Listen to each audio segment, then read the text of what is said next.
Ahí estoy. Sí. Ya, Sí, se ve. ya, perfecto. Pregunto porque tengo el más medio falloso y a veces pienso que sí le genero el clic y resulta que no lo hace. Ya. Bueno, entonces continuamos. Estamos en la unidad 2.1. En esta unidad nos encontramos nosotros con los registros contables de los principales supuestos de la economía y los principales supuestos. Ya vimos estos temas el día lunes.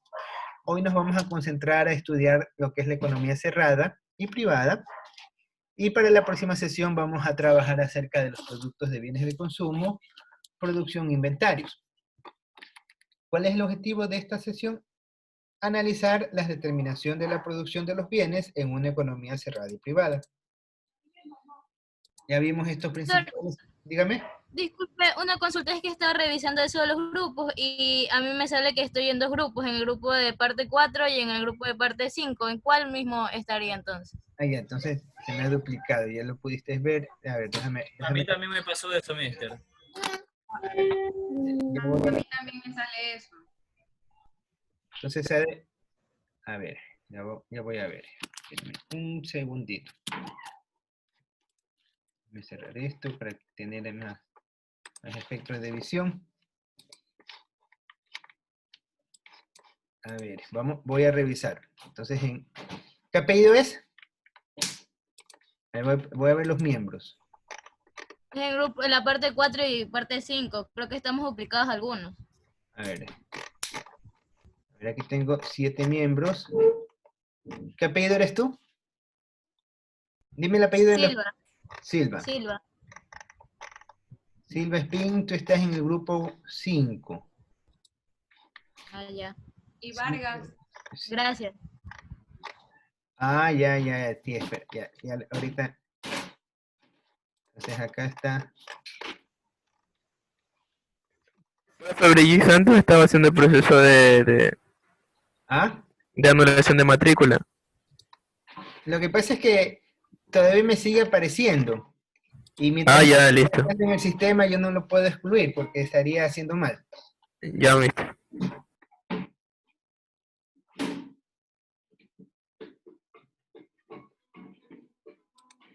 A ver.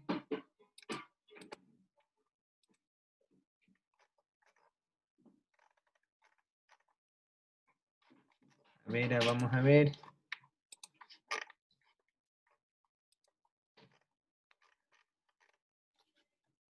Augusto, ahorita tú debes estar solamente en el grupo 5. Revisa.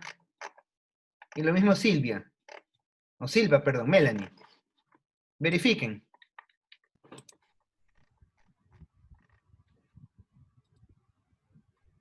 Verifiquen.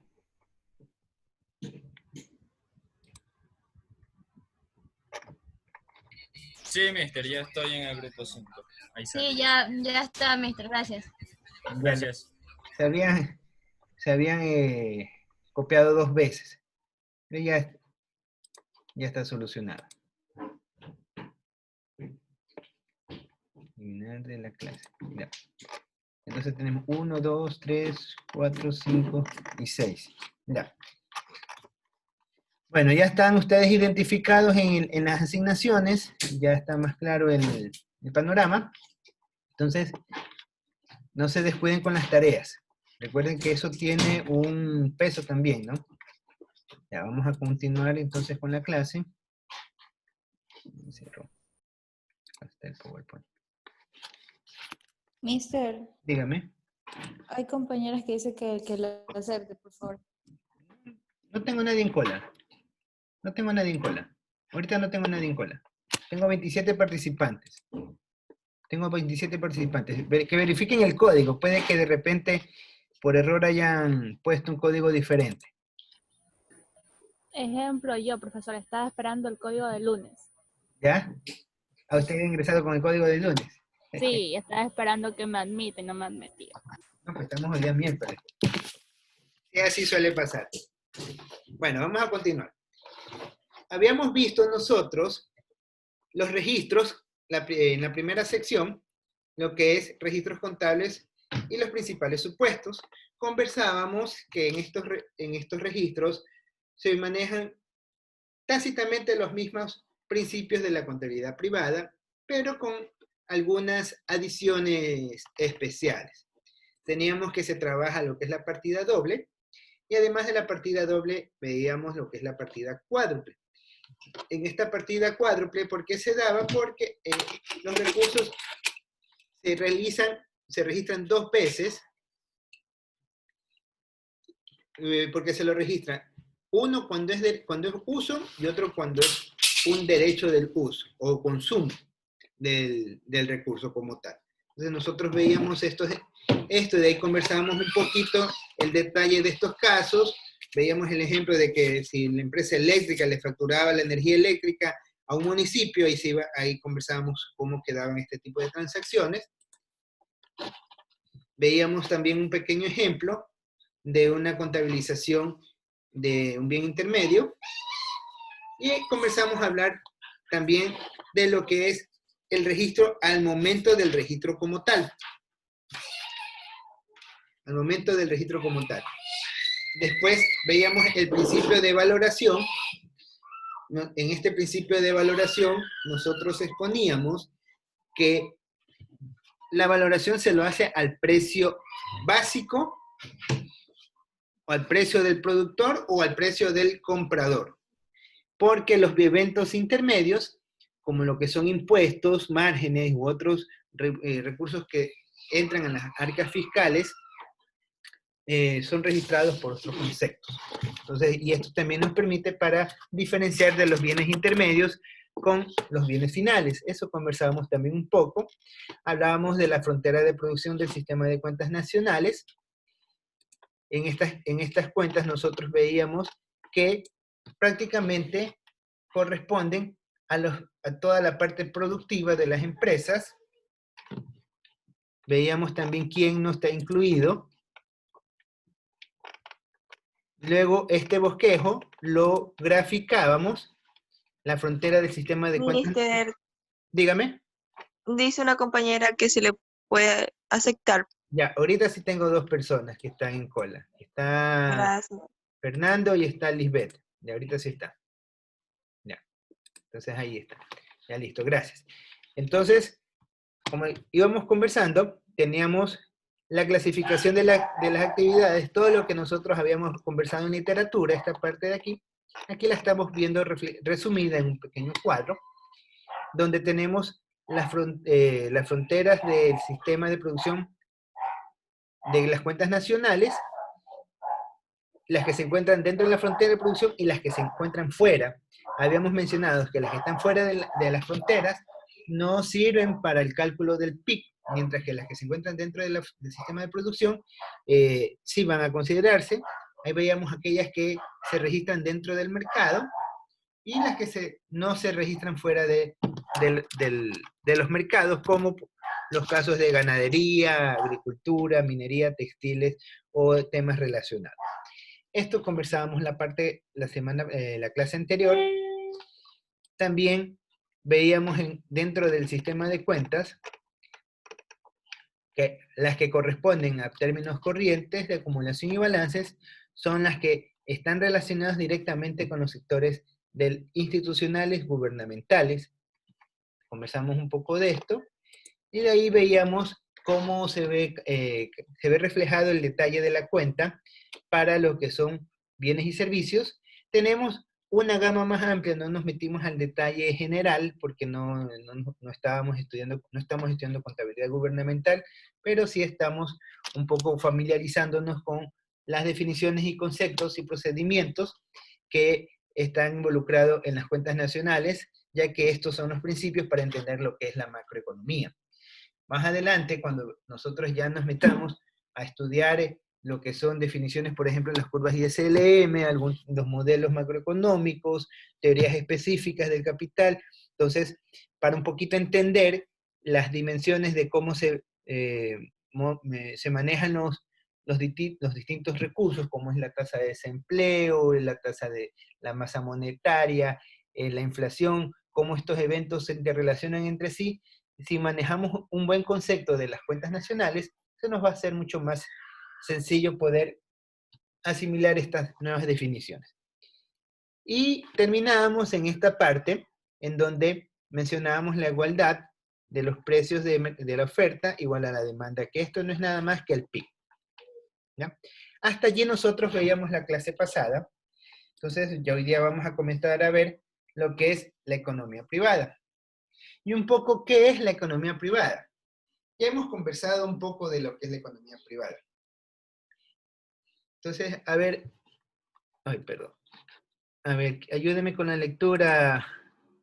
Ese yo es Estefanía Aragundi. A ver, Irlanda ya. Sí, buenas tardes. Buenas tardes. A ver, ayúdame con la lectura, por favor. A ver, es aquella que no efectúa transacciones internacionales, es decir, que no se relaciona con otras economías del mundo. Se caracteriza por su hermetismo y por su propia suficiencia. Ya, listo. Ya, gracias. A ver, entonces vamos analizando este pequeño párrafo. Tenemos que una economía cerrada y privada no efectúa transacciones internacionales, eso ya lo hemos conversado, por eso es cerrada. Es decir, que no se relaciona con otras economías del mundo.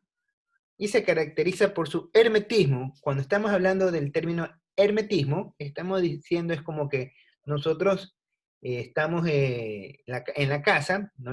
Si llueve no nos mojamos, pero si salimos, igual salimos con un encauchado bien cubierto, con unas botas y estamos en la lluvia, pero no estamos en contacto con la lluvia. Entonces eso es, estamos usando ropa hermética, es para no tener relación con el exterior. Entonces aquí es básicamente eso es lo que se refiere.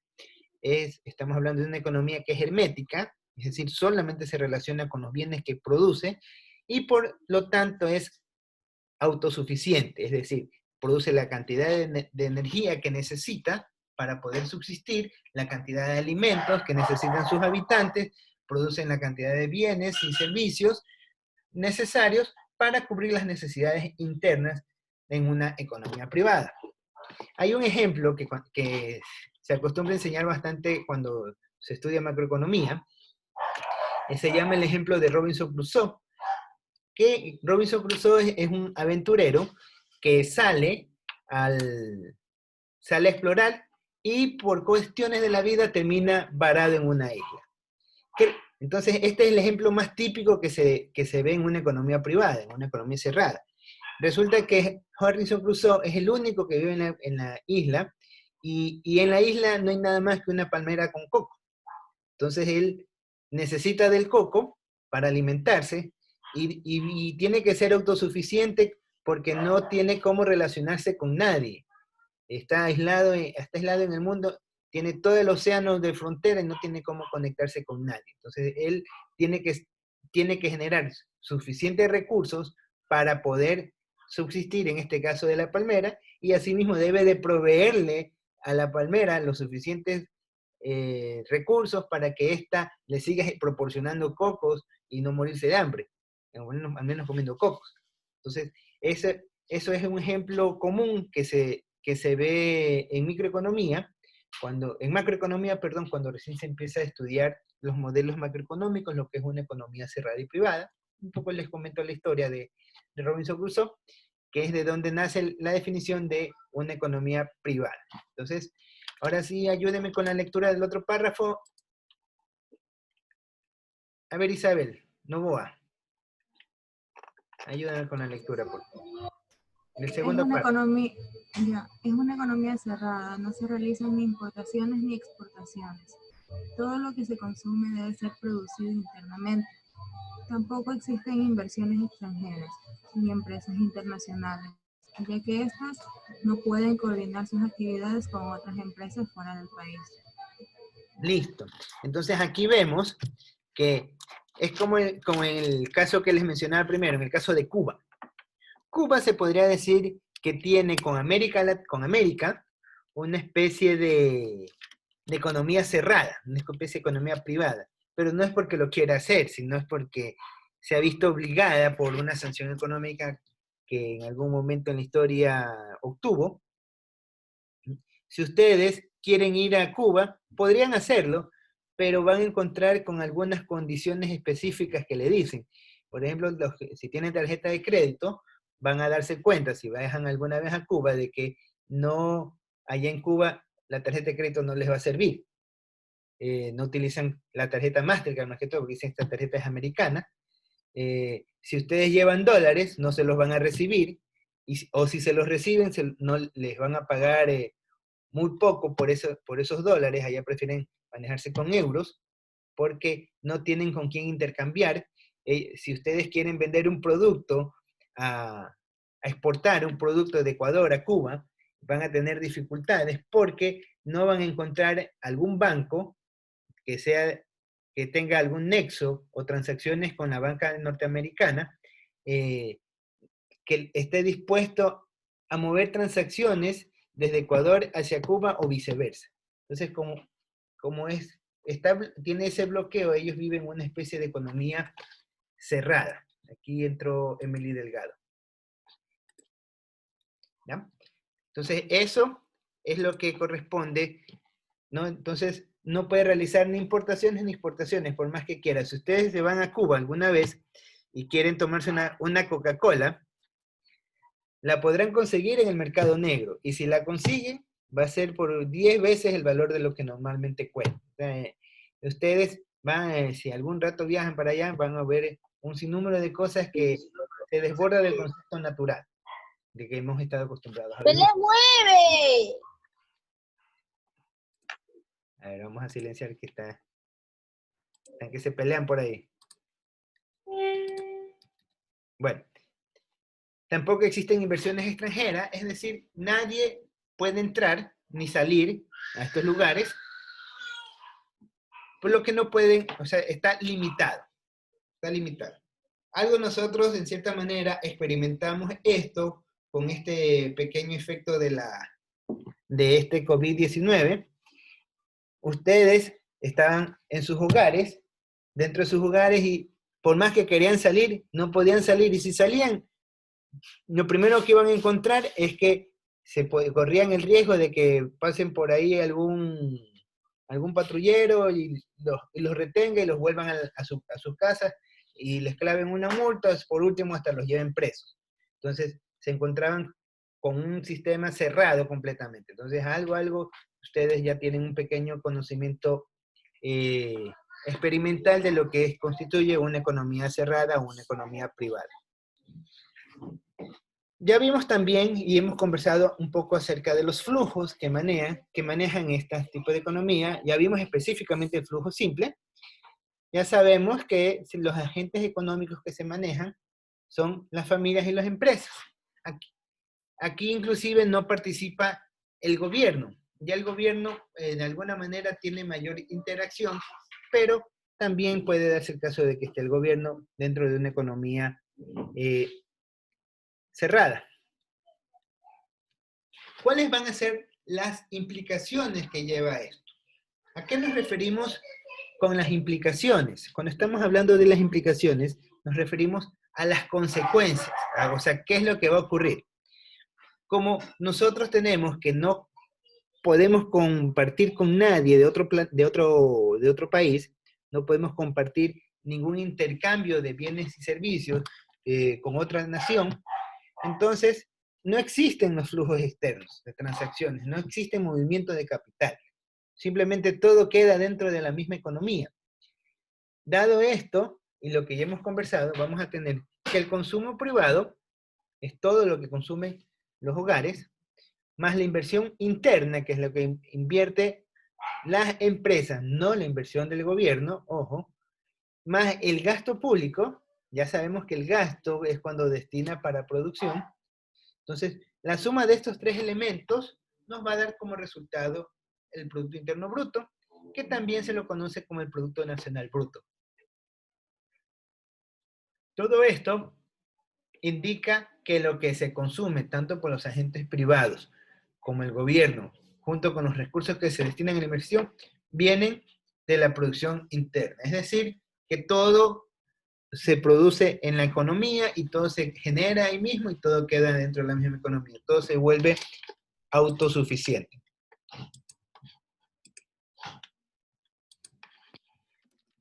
Tenemos también que la inversión nacional, ya nos quedan 10 minutos, tenemos también que la inversión nacional va a ser igual al ahorro nacional, eso ya lo vimos también en un ejercicio, Y esto va a ser igual al ahorro privado más el superávit presupuestario. Miren que he puesto superávit y no he puesto déficit. ¿Por qué no he puesto déficit? Porque si hay un déficit, el ahorro genera un consumo y con ese ahorro debe de haber superávit. ¿Para qué? Para que el gobierno pueda seguir utilizando recursos. Pero si hay déficit, ¿qué creen ustedes que va a pasar en una economía cerrada? Va a acudir al mercado financiero interno y el mercado financiero va a ser el ahorro privado.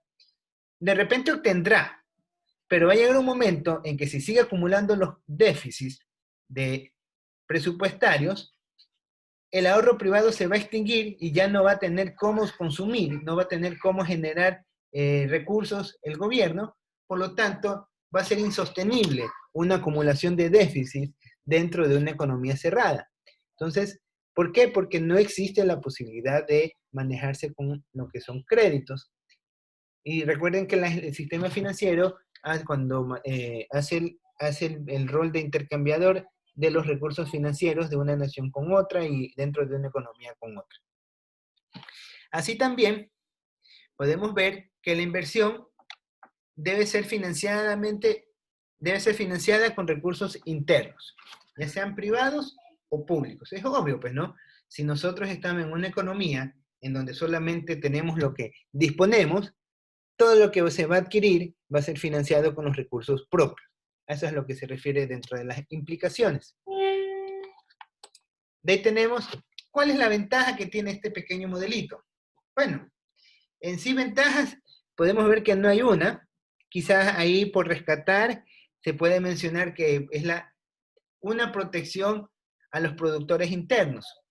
Y se vuelve hasta en un efecto, un esquema un poco artificial, porque se protege y de repente la industria local se vuelve un poquito ociosa, porque sabe que tiene la venta garantizada, sabe que tiene demanda garantizado, entonces, y no se vuelve muy eficiente en términos de producción, o simplemente comienza a cobrar precios un poco especulativos y sacando el mayor provecho de los consumidores. Entonces, esto también depende mucho de la identidad cultural y el patrimonio que se posea. Entonces, no existe mucha ventaja en sí dentro de este modelo. Pero en sus desventajas, ahí sí tenemos algunos efectos. Por ejemplo, tenemos poca variedad y disponibilidad de productos o servicios. Es lógico. Ustedes, no sé si recordarán, pero hace un par de meses, creo que más o menos por el mes de marzo, ¿qué comenzó a ocurrir con los alimentos que venían de la sierra? ¿Quién me puede decir? ¿Qué comenzó a pasar con el precio del tomate? Se pusieron caros. Se pusieron carísimos, no todo lo caro.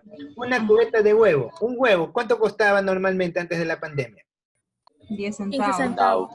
15, pongamos 15 centavos. Y está exagerado, 10 centavos creo que costaba.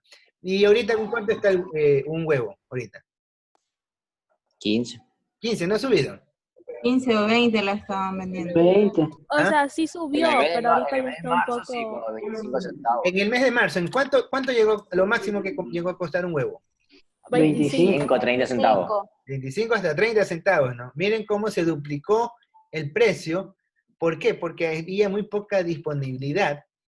Como no podíamos intercambiar productos de un lugar con otro, la demanda por ese producto se incrementó y eso hacía, bueno, si quieres comer huevo, paga. Entonces te comenzaron a subir el precio y seguían y seguían. Yo recuerdo que la cubeta de huevos, o sea, la cajita que tiene 30 unidades, estaba alrededor de los 2.45, antes de que empiece todo este boom de la pandemia, y llegó a costar $6 la cubeta de huevo. Entonces, 6.50. ¿cuánto? Hasta $7. 6.50. 6.50, $7. 7.25 una vez compré. A Estefanía, a Cecilia, le han estado vendiendo en 7.25. Entonces, dependiendo del pato también va el cliente, ¿no? Y saben decir. Entonces, en Android 8 se escucha eso. Entonces, son casos de que, de acuerdo a la ciudadela, me imagino si alguien vive en Urdesa, allá les van a pedir, y cuando ahí tienen plata, les piden más. Si viven en San Borondón, chuta, te cobran hasta el pasaje por irte el recargo. Entonces, una situación un poco complicada, pero sirve el ejemplo para mostrar las desventajas que es tener una economía cerrada. No se puede intercambiar los bienes y servicios que produce una nación con otra nación. Entonces no se puede ser eficiente, porque yo de repente soy bueno produciendo un tipo de producto, por ejemplo el maíz, y otra nación es excelente produciendo otro tipo de producto, por ejemplo el trigo. Entonces yo no es que como solamente maíz, también consumo trigo. Entonces voy e intercambio.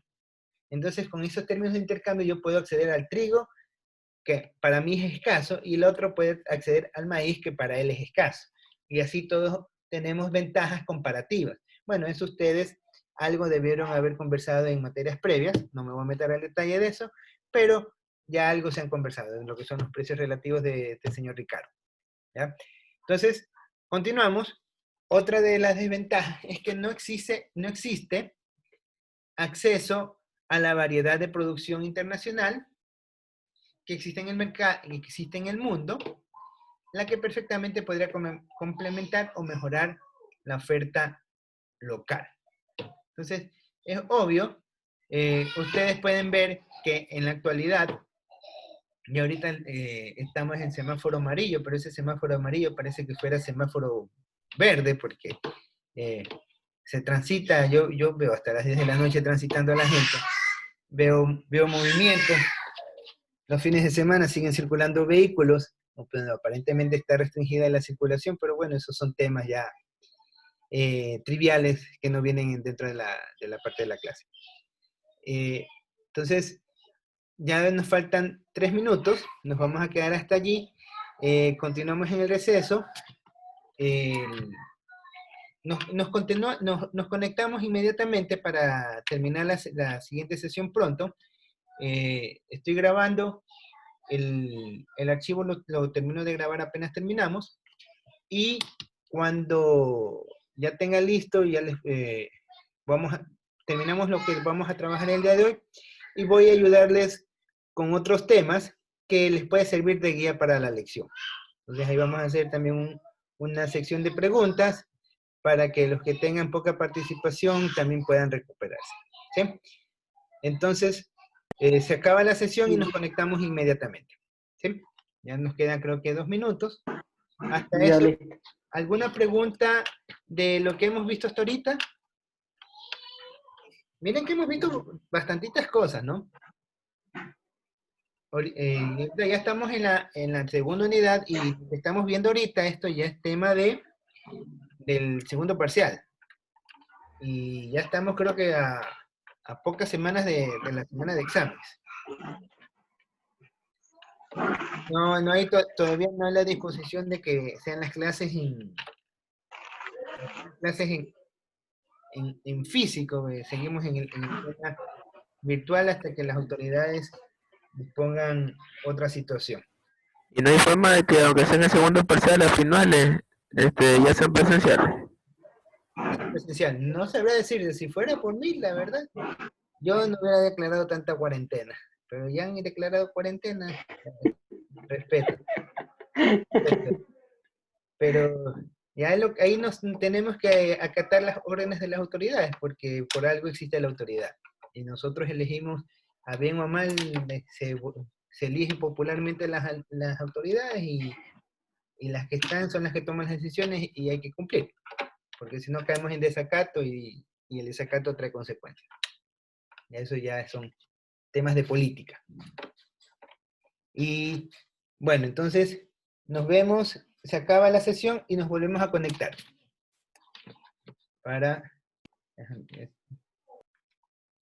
Vamos a poner acá.